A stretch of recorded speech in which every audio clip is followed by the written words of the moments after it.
అదేవిధంగా ఫైటర్స్కి సినీ కార్మికుల యొక్క ప్రాక్టీస్కి కొంత స్థలం కేటాయిస్తే బాగుంటుంది అని ఇంకొంతమంది చెప్పారు.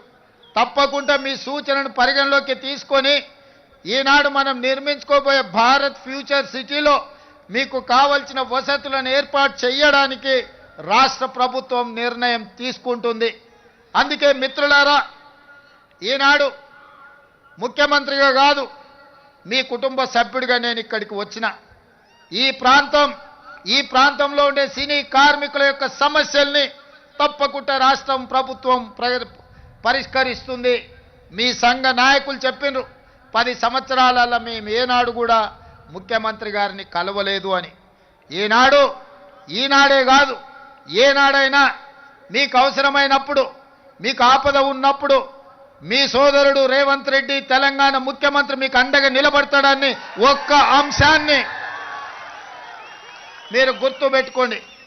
మహాభారతంలో చాలా గొప్ప గొప్ప క్యారెక్టర్స్ ఉన్నాయి, కానీ నాకు నచ్చిన క్యారెక్టర్ కర్ణుడు.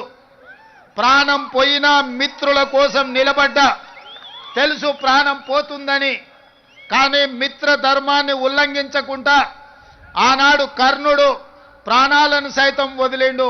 అందుకే ఈనాడు కూడా చరిత్రలో కర్ణుడి యొక్క త్యాగం గురించి మనం మాట్లాడుకుంటాం. అందుకే ఇవాళ చెప్తున్న మిత్రుడుగా మిత్ర ధర్మాన్ని, మీ సమస్యలు పరిష్కరించే బాధ్యత నాది. మీకు అండగా నిలబడతా, మీ సమస్యల్ని పరిష్కరిస్తా. మీకందరికీ తెలుసు, నిర్ణయం తీసుకోనంతసేపు నేను ఆలోచన చేస్తా, నిర్ణయం తీసుకున్న తర్వాత అమలు చేస్తే ఇంకా ఆలోచన చెయ్యను. ఈనాడు మీకు అండగా నిలబడాలనే నిర్ణయం తెలంగాణ రాష్ట్ర ప్రభుత్వం తీసుకున్నది. ఖచ్చితంగా కార్మికులకు సహేతుకమైన సమస్యల్ని పరిష్కరించి రాష్ట్ర ప్రభుత్వం వైపు నుంచి మీకు అండగా నిలబడి మిమ్మల్ని ఆదుకునే బాధ్యత తెలంగాణ రాష్ట్ర ప్రభుత్వం తీసుకుంటుంది.